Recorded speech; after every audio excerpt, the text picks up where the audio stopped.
refusé de répondre. Et puisque vous avez voulu parler des morts du travail, je vous donne les chiffres, parce que vous avez menti encore une fois, et comme vous êtes ministre du fait de votre félonie, ça ne me surprend pas. En 2017, il y avait 550 morts dans des accidents du travail dans ce pays. En 2018, il y en avait 562. En 2019, il y en a eu 733. Et je ne compte pas les accidents de la route, évidemment. Ce qui signifie qu'entre 2017 et 2019, c'est 33% d'accidents du travail causant la mort en plus. Donc vous ne pouvez pas arriver ici et me dire que la suppression des CHSCT n'a eu aucun effet. Ce sont 150 orphelins, veuves en plus, et vous avez la responsabilité de ces choix politiques. Vous êtes un imposteur et un assassin.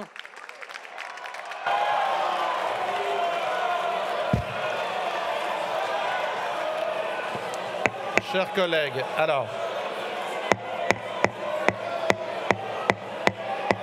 Chers collègues, ne hurlez pas, j'ai entendu, ne hurlez pas, je suspends 2 minutes. Collègues, la séance est reprise. Suite dans le calme et la sérénité, et il n'y a que moi qui ai la parole pour l'instant. Je pense que ce que nous avons traversé devrait nous inciter à être un peu humbles et j'espère calmes au moins jusqu'à la fin de cette séance. Mais j'ai des demandes de rappel au règlement. Je vais y donner évidemment accès. C'est la présidente Berger pour le groupe Renaissance qui va s'exprimer en premier.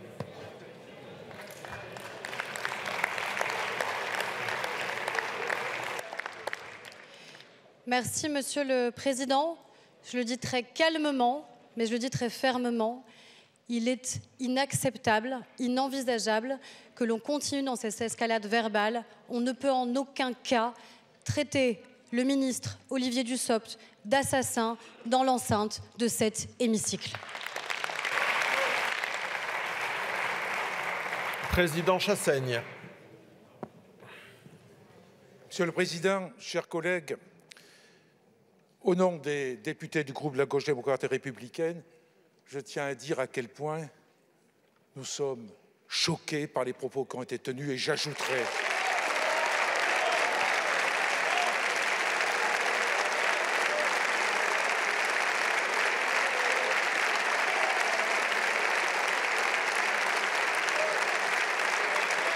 Et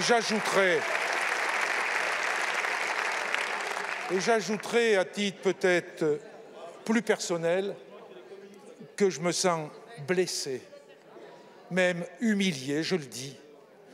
Je le dis. Tenir de tels propos est absolument inacceptable. Nous sommes ici pour nous combattre. Nous sommes ici pour opposer des arguments. Nous sommes ici pour porter une parole sans concession. Mais jamais, je dis bien jamais, nos débats, nos arguments ne doivent dériver avec des insultes qui sont portées contre des membres de cette Assemblée et contre des membres du gouvernement. Le débat démocratique, c'est un échange d'idées, ce n'est pas un échange d'insultes. Continuons à nous affronter sans concession, c'est en tout cas ce que porte le groupe de la Gauche démocrate et républicaine.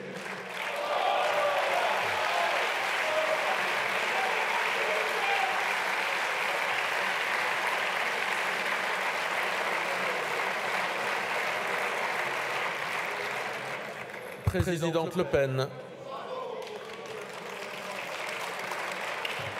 Monsieur le Président, mes chers collègues, je ne voudrais pas rajouter au débat. Je pense que l'immense majorité de cet hémicycle a ressenti exactement la même chose. Mais ça fait une semaine que dure cette escalade verbale qui, je crois, a atteint peut-être aujourd'hui son apogée. Je voudrais tout de même rappeler qu'il y a énormément d'arguments à échanger sur cette réforme des retraites. Ce n'est pas les arguments qui manquent et on sait très bien que nous avons des oppositions très fortes et très profondes, mais que si on pouvait se rappeler juste une chose, c'est qu'en politique, on n'a pas d'ennemis, on a des adversaires. Eh bien, on éviterait d'en arriver à de telles extrémités. Et évidemment, l'ensemble de mon groupe souhaite apporter son soutien à Olivier Dussopt, qui a été très certainement marqué par cette injure très grave et très lourde.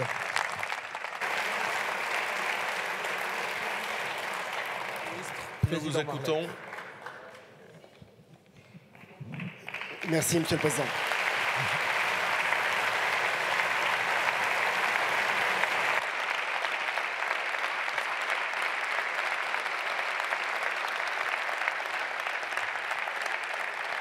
Merci, Monsieur le Président. Mesdames et Messieurs les députés, Mesdames et Messieurs les présidents de groupe. D'abord, d'un mot, je voudrais remercier les présidents de groupe qui se sont exprimés pour condamner les mots qui ont été prononcés. Et les remercier pour leur soutien, leur solidarité. Je sais que cette expression n'emporte pas ni une adhésion, ni un soutien à la réforme que je présente devant vous. Je considère que cela participe de la volonté, du maintien d'un climat républicain dans cet hémicycle, et en cela, je vous en suis particulièrement reconnaissant. Monsieur le Président, j'ai un immense honneur. C'est celui de siéger dans cet hémicycle depuis 2007. J'ai été élu 4 fois par les habitants de mon département. J'ai été dans l'opposition, j'ai été dans la majorité. J'ai l'immense honneur de participer au gouvernement et de défendre semaine après semaine des projets de loi, des textes, de répondre aux questions des parlementaires devant vous, et j'essaye de le faire de mon mieux. J'ai toujours considéré, au plus profond de moi, que la violence, qu'elle soit physique, verbale, symbolique, n'avait aucune place dans la vie politique. Je partage ce qu'ont dit un certain nombre de présidents, et je pense notamment à ce qu'a dit le président de Chassaigne. Nous siégeons, en tout cas, le président siège depuis peut-être plus longtemps que moi, mais depuis que je siège, je l'ai côtoyé. Les mots peuvent être vifs, les arguments peuvent être acérés, la contestation peut être très forte, et finalement, les argumentations peuvent parfois être extrêmement difficiles et soutenues. C'est le sel de la démocratie. Je dois dire qu'en réalité, je préfère 1000 fois les débats de fond les plus ardus, les débats qui vous amènent dans vos retranchements et qui vous permettent finalement d'aller au fond des sujets, et parfois même de convaincre vos interlocuteurs ou à défaut d'être convaincus par eux. Je préfère 1000 fois ça à tout autre emportement et à tout autre excès. La seule chose qui compte pour moi à cette heure, c'est que la réforme puisse être examinée et que nous puissions aller au fond des choses et au fond des sujets. C'est la seule chose qui me concerne, c'est la seule chose qui me préoccupe. Monsieur le député, j'entends vos excuses. Elles ont le mérite d'être présentées. Et elles permettent au débat de se poursuivre. Depuis une dizaine de jours, dans plusieurs de vos interventions, vous avez eu à mon égard entre 10 et 12 qualificatifs que je peux considérer comme insultants, dont un qui a atteint le paroxysme de l'insulte. J'entends vos excuses, mais vous comprendrez qu'être traité d'assassin ne se pardonne pas. Par contre, ces excuses ont un mérite, c'est qu'elles permettent au débat de continuer, et c'est mon seul souhait.